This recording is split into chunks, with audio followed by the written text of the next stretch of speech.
นาฬิกาปลุกดังตอน6 โมงเช้าตรงมือหยิบโทรศัพท์ปิดเสียงปลุกแล้ววางลงในใจบอกตัวเองว่าขอนอนต่ออีกสัก5 นาทีกลายเป็น3 ชั่วโมงซะงั้นต่อมาวางแผนไว้อย่างดีว่าจะไปยิมหลังเลิกงานแต่แล้วกลับบ้านไปนอนดู Netflix ซะงั้นตั้งใจจะกินให้เป็นเวลามากขึ้นแต่หิวมากตอนบ่าย2สั่งอาหาร Delivery มากินจบกัน คิดว่าจะเริ่มออมเงินว่าแล้วค่อยเริ่มเดือนหน้าแล้วกันเดือนหน้าก็เดือนหน้านะกะว่าจะไม่เล่นโทรศัพท์ก่อนนอนตี 2ยังเลื่อนไถอยู่เลยทุกครั้งที่เกิดเรื่องแบบนี้สิ่งแรกที่รู้สึกคือโกรธตัวเองว่าทำไมถึงเป็นแบบนี้อีกทั้งที่ตั้งใจจะทำจริงทุกครั้งแต่ถ้าปัญหาไม่ได้อยู่ที่ความตั้งใจล่ะแล้วมันไปอยู่ที่ไหนสวัสดีครับผมพี่หมามีเรื่องมาเล่าให้ฟังคลิปนี้มาจากช่อง Nexus Weave ครับช่องภาษาอังกฤษที่ผมติดตามอยู่เขาทำคลิปเรื่องทำไมวางแผนแล้วทำตามแผนไม่ได้สักทีพอดูจบผมนั่งอยู่กับหน้าจอสักพักเลยเพราะรู้สึกเลยว่านี่คือชีวิตผมเลยนะคิดว่าถึงแม้ว่าเป็นสุนัขก็น่าวางแผนได้นะแล้วก็นึกว่าเรื่องนี้ไม่ได้เป็นแค่เรื่องของฝรั่งหรอกคนรอบตัวผมทุกคนเจอแบบนี้ทั้งนั้นเลยอยากเอามาเล่าให้ฟังเป็นภาษาไทยนะครับวันนี้จะค่อยพาไปดูทีละลำดับเลยนะครับลำดับแรกคือวิทยาศาสตร์ว่าสมองมันทำงานยังไงลำดับที่2คือจิตวิทยาว่าทำไมกำลังใจหรือ will power ถึงใช้ไม่ได้ผลและลำดับชั้นสุดท้ายคือเชิงปรัชญาอันนี้น่าสนใจสุดสำหรับผมเลยและจะจบด้วย3สิ่งที่น่าจะนำไปใช้ได้จริงโดยไม่ต้องอาศัยกำลังใจที่มากขึ้นเพราะคำตอบของสิ่งนี้มันไม่ได้อยู่ที่ตรงที่เราคุ้นเคยและคิดว่าจะเป็นครับกลับมาที่ภาพตอนนาฬิกาปลุกตอน6 โมงเช้าก่อนนะครับลองค่อยๆนึกภาพดูตอนที่ตั้งนาฬิกาปลุกคืนก่อนคุณคิดยังไงอยู่ผมเองก็เหมือนกันครับตอนกลางคืนที่ตั้งปลุกผมคิดแบบหนึ่งประมาณว่าพรุ่งนี้ต้องออกกำลังกายแน่นอนทำได้แน่ๆไม่ยากอะไรเลยแต่พอตอน6 โมงเช้าที่นาฬิกาปลุกดังผมคิดอีกแบบว่าอากาศหนาวจังร่างกายยังไม่หายเหนื่อยนอนมาทั้งคืนแล้วยังเหนื่อยอยู่เลยขอนอนต่อแค่5 นาทีแค่5 นาทีคงไม่เป็นไรมั้งเฮ้ยทั้ง2 โมเมนต์นั้นก็ผมคนเดียวกันนะครับแต่ทำไมความรู้สึกมันไม่เหมือนกันเลยแล้วสิ่งที่ตามมาหลังจากนั้นก็คือผมรู้สึกแย่กับตัวเองครับว่าทำไมไม่มีวินัยหรือที่ฝรั่งเรียกว่า discipline ว่าทำไมเราทำได้แค่นี้เท่านี้เองเหรอมีใครรู้สึกแบบนี้เป็นแบบนี้ไหมครับเราโตมาก็มักจะได้ยินว่าถ้าใจสู้พอก็ต้องทำได้แต่ถ้าทำไม่ได้แปลว่าใจมันไม่สู้ไม่มีวินัยขี้เกียจอะไรอีกตามมาอีกไม่รู้เยอะแยะประมาณคำบ่นนะครับผมได้ยินแบบนี้มาตลอดเลยที่เล่ามาให้ฟังเพื่อจะบอกว่าเรื่องของผมมันก็วนซ้ำไปมาอย่างนี้นะครับตอนอายุประมาณ26ผมตั้งเป้าว่าจะออกกำลังกายให้ได้4 วันต่อสัปดาห์มันดูสมเหตุสมผลมากนะแค่4 วันเองไม่ได้ขอเยอะสัปดาห์แรกทำได้4 วันรู้สึกดีมากเยี่ยมเรานี่มันสุดยอดเลยสัปดาห์ที่2ทำได้3 วันก็ยังโอเคยังพอไหวเข้าสัปดาห์ที่3ทำได้1 วันแล้วเราก็เริ่มรู้สึกแย่กับตัวเองนั่นแหละครับและแล้ววังวนมันก็เริ่มพอรู้สึกแย่ผมก็ตั้งใจใหม่แน่วแน่กว่าเดิมบอกตัวเองว่าสัปดาห์หน้าต้องทำให้ได้5 วันชดเชยที่หายไปสัปดาห์ที่4ทำได้0 วันอาจจะเพราะเป้ามันดูสูงเกินไปจนสมองแบบไม่เริ่มดีกว่าครับกลับมาโกรธตัวเองตั้งใจแน่วแน่มากขึ้นเป้าสูงขึ้นล้มเหลวหนักขึ้นโกรธตัวเองมากขึ้นวนแบบนี้อยู่เกือบ2 ปีเลยก่อนที่จะไปอ่านเจองานวิจัยที่บอกอะไรที่ ำให้นั่งอึ้งไปพักหนึ่งเลยเฮ้ยทำไมไม่มีใครบอกเรื่องนี้เราตั้งนานแล้วปรากฏว่าคนเราตอนวางแผนกับคนเราตอนเวลาที่ต้องลงมือทำมันไม่ใช่แค่ต่างกันนะครับมันคือเป็นคนละคนกันเลยในเชิงสมองระบบประสาทแล้วถ้ามันเป็นแบบนั้นทำไมเราถึงยังโกรธตัวเองอยู่ทุกวันขั้นแรกนะครับเชิงวิทยาศาสตร์แต่อยากขอเล่าเรื่องหนึ่งก่อนนะครับจะไม่บอกก่อนว่ามันเกี่ยวกับอะไรมีงานวิจัยที่ศึกษาผู้พิพากษาในอิสราเอลครับดูว่าพวกเขาตัดสินคดีแตกต่างกันตอนไหนบ้างผลที่ได้คือคำตัดสินจะโอนอ่อนกว่ามากเมื่อเกิดหลังกินข้าวเสร็จถ้าเกิดก่อนกินข้าวคำตัดสินจะเข้มงวดกว่าเยอะแล้วก็มีคำถามตามมาว่าผู้พิพากษาเหล่านี้รู้ไหมว่าตัวเองกำลังทำแบบนี้หรือเป็นแบบนี้มีอีกการทดลองหนึ่งครับเอานักศึกษา2 กลุ่มมาแล้วถามทั้ง2 กลุ่มว่าถ้าต้องจุ่มมือในน้ำเย็นจัดนาน2 นาทีจะขอค่าตอบแทนเท่าไหร่กลุ่มแรกไม่เคยลองมาก่อนขอน้อยมากกลุ่ม2เพิ่งลองจุ่มมือมาจริงๆ5 นาทีก่อนหน้าขอมากกว่ายังมีในสำคัญทำไมกลุ่มแรกรู้ว่าเจ็บแต่ไม่ได้รู้สึกถึงมันกลุ่ม2ยังรู้สึกอยู่แล้วเรื่อง2 เรื่องนี้มันเกี่ยวข้องกันยังไงผู้พิพากษาตัดสินคดีตอนที่ยังหิวกับตอนที่อิ่มแล้วเป็นคนเดียวกันแต่อยู่คนละสภาวะนักศึกษาที่ไม่เคยจุ่มมือกับที่เพิ่งจุ่มมารู้ข้อมูลเดียวกันแต่รู้สึกต่างกันพอผมไปค้นเรื่องนี้ต่อเจอนักวิทยาศาสตร์คนหนึ่งชื่อโลเวนสไตน์เขียนไว้ในปี 2005 ให้ชื่อเรียกเลยครับเรียกว่า Hot Co-Empathy Gap แปลว่าตอนเราอยู่ในสภาวะหรือสเตจหนึ่งเราไม่มีทางรู้สึกถึงอีกสเตจได้เลยจริงๆครับไม่ใช่ขี้เกียจไม่ใช่อ่อนแอผมลองคิดหาคำอธิบายอยู่นานมากว่าจะอธิบายยังไงดีแล้วก็นึกถึงโทรศัพท์2 เครื่องวางอยู่ข้างกันเครื่องซ้ายรัน iOS เครื่องขวารัน Android แอปที่โหลดในเครื่องหนึ่งไม่เวิร์กในอีกเครื่องตัวเองตอนวางแผนกับตัวเองตอนถึงเวลาทำก็เป็นแบบนั้นเลยครับแผนที่ install ไว้ใน cold state มันไม่ถูกโหลดตอน hot state มาถึงเพราะรัน OS คนละตัวกัน Nexus Weave พูดไว้ประโยคนึงที่ผมชอบมากครับเขาบอกว่า You're planning for someone you've never actually met คุณกำลังวางแผนให้คนที่คุณไม่เคยเจอจริงๆยิ่งกว่านั้นสมองเราถูกออกแบบมาให้รับภาระตอนนี้มากกว่าพรุ่งนี้เสมอไม่ใช่เพราะโง่นะครับบรรพบุรุษที่รอดชีวิตคือคนที่จัดการตอนนี้ก่อนไม่ใช่คนที่วางแผนสัปดาห์หน้าคือสมองคุณเป็นซอฟต์แวร์ที่เขียนมาเมื่อ 200,000 ปีก่อนครับแต่ตอนนี้ถูกบังคับให้รันในโลกปี 2026 ตัวเองตอนวางแผนกับตัวเองตอนถึงเวลาลงมือทำมันเป็นคนละคนกันจริงๆทางวิทยาศาสตร์แล้วการโกรธหรือโทษตัวเองเพราะเรื่องนี้ก็เหมือนโกรธโทรศัพท์ว่าทำไมแอปไม่เวิร์กผมรู้ว่าตอนนี้บางคนอาจจะคิดว่าโอเคเข้าใจแล้วว่าสมองต่างกันแต่ก็แค่พยายามให้มากขึ้นตอน hot state สิก็จบแล้วนี่ผมก็เคยคิดแบบนั้นเป๊ะเลยครับและมันคือสิ่งที่ทำให้วังวนลูปของผมยาวนานขึ้นอีกเป็นปีเพราะยังมีอีกชั้นหนึ่งที่ซ่อนอยู่ครับชั้นที่ทำให้พยายามมากขึ้นไม่ใช่คำตอบแต่ถ้าเป็นแบบนี้จริงทำไมการพยายามมากขึ้นถึงไม่ได้ผลชั้นที่2ครับทางจิตวิทยามีงานวิจัยหนึ่งครับทำการทดลองเอาคนมาแบ่งเป็น2 กลุ่มกลุ่มแรกต้องนั่งอยู่ในห้องที่มีช็อกโกแลตวางอยู่ตรงหน้าห้ามกินอีกกลุ่มหนึ่งกลุ่ม2ไม่ต้องอดทนอดกลั้นห้ามทำอะไรแล้วให้ทั้ง2 กลุ่มไปแก้ปัญหายากๆผลคือกลุ่มที่ต้องนั่งอดกลั้นในการไม่กินช็อกโกแลตแก้พัซโซลได้แย่กว่าอย่างเห็นได้ชัดทั้งที่พัซโซลเดียวกันทำไมมีอะไรเกิดขึ้น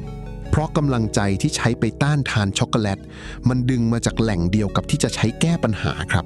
กำลังใจเป็นทรัพยากรที่มีจำกัดครับยิ่งใช้ไปมากในแต่ละวันยิ่งเหลือน้อยนั่นแหละครับถึงได้เป็นแบบนั้นหลังทำงานมาทั้งวันตัดสินใจมาประชุมมาจัดการปัญหามาพอถึงเย็นแหล่งที่เก็บกำลังใจไว้มันแทบว่างแล้วแผนดีๆที่วางไว้ตอนเช้า ก็ล่มต้องบอกตรงๆนะครับเรื่องกำลังใจหรือ will power นี้ในวงวิชาการยังเถียงกันอยู่มีงานวิจัยปี 2024 ของบอร์ไมสเตอร์ที่กลับมาตรวจสอบใหม่ด้วยแต่ที่รู้แน่ๆคือยิ่งใช้ไปมากยิ่งเหนื่อยอันนี้ไม่มีใครเถียงได้ครับทุกคนเคยรู้สึก ผมลองทดสอบตัวเองดูนะครับเย็นวันหนึ่งประชุมซูมยาว3 ชั่วโมงพอปิดซูมมือก็หยิบโทรศัพท์สั่งอาหารหรือขนมก่อนเลยแผนที่ตั้งใจจะกินให้ดีให้เป็นเวลาที่วางไว้ตอนเช้าไปอยู่ไหนก็ไม่รู้ครับ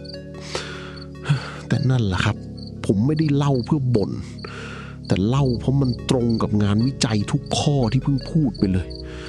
ขอใช้โอกาสแฝงไปเลยก่อนไปถึงลำดับต่อมาอยากจะขอเล่าเรื่องของคนคนหนึ่งให้ฟังก่อนนะครับคนหนึ่งชื่อมิ้นอายุ27ทำงานมาร์เก็ตติ้งในกรุงเทพมิ้นมีปัญหาเดียวกับที่เราคุยกันมาตลอดวางแผนออกกำลังกายทุกอาทิตย์แต่ทำได้จริงแค่ประปรายสิ่งที่มิ้นลองทำแรกๆก็เหมือนกับที่หลายคนทำครับซื้ออุปกรณ์ออกกำลังกายใหม่ตั้งรีมายเดอร์ในโทรศัพท์หา workout plan ใน YouTube ดาวน์โหลดแอปออกกำลังกายมา3 อันทุกอย่างถูกหมดเลยครับแต่ผลลัพธ์ก็ยังเหมือนเดิมจนกระทั่งวันหนึ่งมิ้นลองทำสิ่งเดียวเอารองเท้าวิ่งไปวางไว้หน้าเตียงก่อนนอนแค่นั้นเลยครับไม่ได้ทำอะไรเพิ่มเช้าวันถัดมาตื่นมาเห็นรองเท้ามือหยิบขึ้นมาสวมก่อนที่สมองจะทันได้คิดออกไปวิ่งได้20 นาทีกลับมาสัปดาห์แรกทำได้3 วันมากกว่าเดือนที่แล้วทั้งเดือนรวมกันครับมิ้นไม่ได้พยายามมากขึ้นไม่ได้ตั้งใจแน่วแน่กว่าเดิมไม่ได้ซื้ออะไรเพิ่มแค่เปลี่ยนสิ่งแวดล้อมนิดเดียวฮอตสเตทมีบทให้ทำตามอยู่แล้วโดยไม่ต้องตัดสินใจแต่มีอีกอันที่น่าสนใจกว่านั้นครับผมถามมิ้นว่าตอนที่ดาวน์โหลดแอปทุกอันซื้ออุปกรณ์ครบรู้สึกยังไงมิ้นบอกว่ารู้สึกดีมากเลยพี่รู้สึกเหมือนเริ่มแล้วนั่นแหละครับสมองเราให้รางวัลกับการเตรียมตัวเหมือนกับการทำจริงเลยทำให้เราติดอยู่กับลูปของการเตรียมตัวโดยไม่รู้ตัวรองเท้าหน้าเตียงมันข้ามขั้นตอนการเตรียมตัวไปเลยครับเป็นสิ่งแวดล้อมที่ได้ออกแบบไว้ให้ฮอตสเตททำสิ่งที่ถูกต้องได้เลยโดยไม่ต้องรอโคลสเตทมาเตรียมไว้ให้ชั้นสุดท้ายครับและนี่คือชั้นที่ผมชอบที่สุดเป็นการส่วนตัวลองนึกภาพดูนะครับเช้าวันหนึ่งชายคนหนึ่งนั่งอยู่คนเดียวก่อนออกไปเผชิญกับงานที่หนักที่สุดในโลกเขานั่งเขียนบันทึกส่วนตัวให้ตัวเองเขาเขียนว่าวันนี้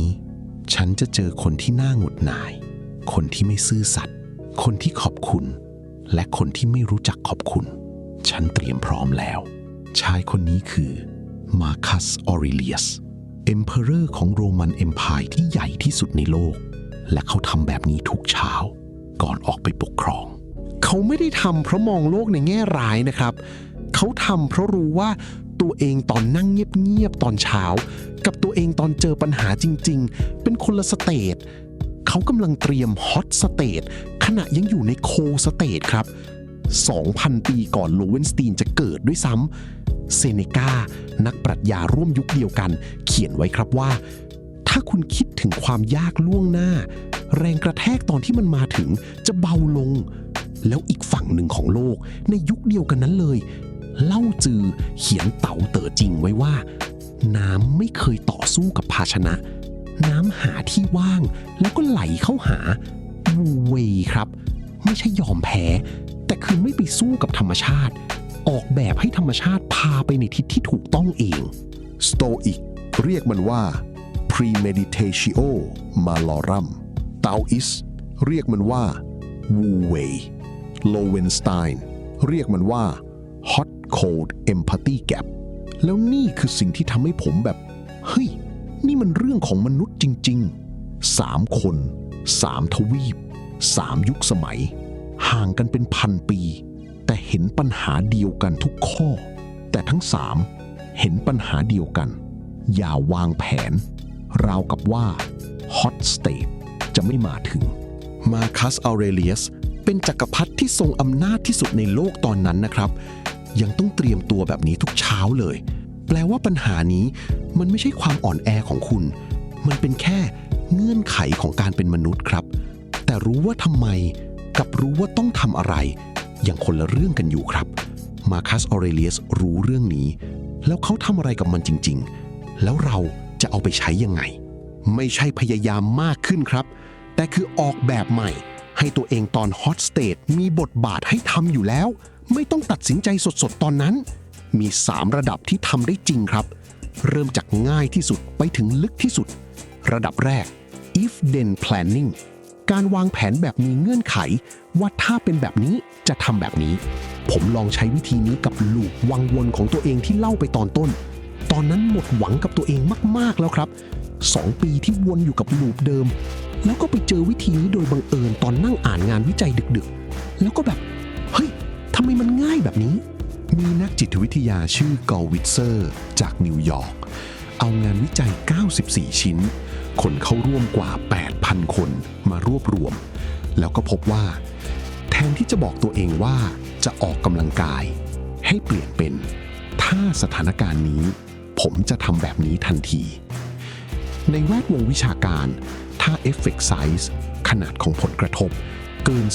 0.5 ถือว่าสูงมากแล้วครับงานวิจัยนี้ได้ 0.65 แปลว่ามันได้ผลจริงๆในคนจำนวนมากตัวอย่างที่เอาไปทำได้เลยครับไม่ใช่แค่เรื่องออกกำลังกายถ้านาฬิกาปลุกบังลุกสวมรองเท้าวิ่งก่อนเลยก่อนจะคิดอะไรถ้าหิวตอนบ่าย 2หยิบแอปเปิลที่เตรียมไว้บนโต๊ะไม่หยิบโทรศัพท์ถ้าเดินออกจากออฟฟิศวันศุกร์โอนเงินเข้าบัญชีออมเลยก่อนถึงบ้าน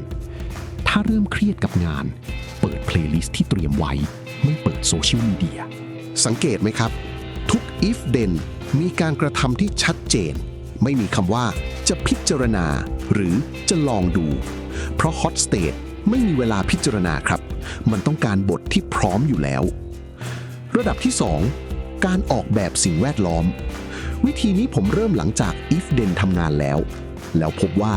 ยิ่งลดแรงต้านรอบตัวได้มากเท่าไหร่ยิ่งไม่ต้องพึ่ง if then มากขึ้นเท่านั้นมีนักวิจัยชื่อ BJ Fogg จากสแตนฟอร์ดบอกไว้ตรงๆเลยครับว่าลดแรงต้านของสิ่งที่อยากทำเพิ่มแรงต้านของสิ่งที่ไม่อยากทำเหมือนรองเท้าหน้าเตียงของมิ้นที่เพิ่งเล่าไปเลยครับลดแรงต้านให้เหลือ0ทำได้ฟรีวันนี้เลยครับผมเริ่มแค่2 อันแรกก่อนไม่ได้ทำทั้งหมดพร้อมกันวางรองเท้าวิ่งไว้หน้าเตียงคืนนี้ลดแรงต้านของการออกกำลังกายเตรียมน้ำดื่มไว้บนโต๊ะทำงานตอนเช้าลดแรงต้านด้านดูแลสุขภาพแค่2 อันนี้ก่อนก็ได้นะครับถ้าอยากลองต่อยังมีอีกลบแอปโซเชียลออกจากโฮมสกรีนหน้าแรกย้ายไปไว้หน้า3เพิ่มแรงต้านให้ต้องหาก่อนลดแรงกระตุ้นได้มากวางโทรศัพท์ไว้ห้องอื่นก่อนนอนเพิ่มแรงต้านการเลื่อน TikTok ตี 2เตรียมอาหารสัปดาห์ไว้ตอนวันอาทิตย์ลดแรงต้านการกินดีตอนพูลว่างวันธรรมดาแค่แรงต้านนิดเดียวตัดแรงกระตุ้นได้เยอะมากครับเพราะ Hot State ขี้เกียจสุดๆเลยถ้าต้องออกแรงมากกว่านี้แม้แต่นิดเดียวมันเลือกไม่ทำก่อนเลยระดับที่ 3 Pre-commit การตัดสินใจล่วงหน้าใน Cold State นี่คือสิ่งที่มาร์คัส ออเรเลียสทำทุกเช้าครับก่อนนอนคืนนี้ขณะที่ยังอยู่ใน Cold State ลองนึกล่วงหน้าว่า Hot State พรุ่งนี้เช้าจะพยายามบอกอะไรตัวเองแล้วบทกำกับคำตอบไว้ก่อนเลยเช่นถ้าพรุ่งนี้รู้สึกง่วงและไม่อยากลุกผมจะบอกตัวเองว่าแค่สวมรองเท้าก่อนไม่ต้องคิดถึง30 นาทีทั้งหมดหรือถ้าพรุ่งนี้หิวตอนบ่ายและอยากสั่งฟู้ดเดลิเวอรี่ผมจะบอกตัวเองว่ากินแอปเปิลที่เตรียมไว้ก่อนแล้วรอ10 นาทีถ้ายังหิวอยู่ค่อยสั่ง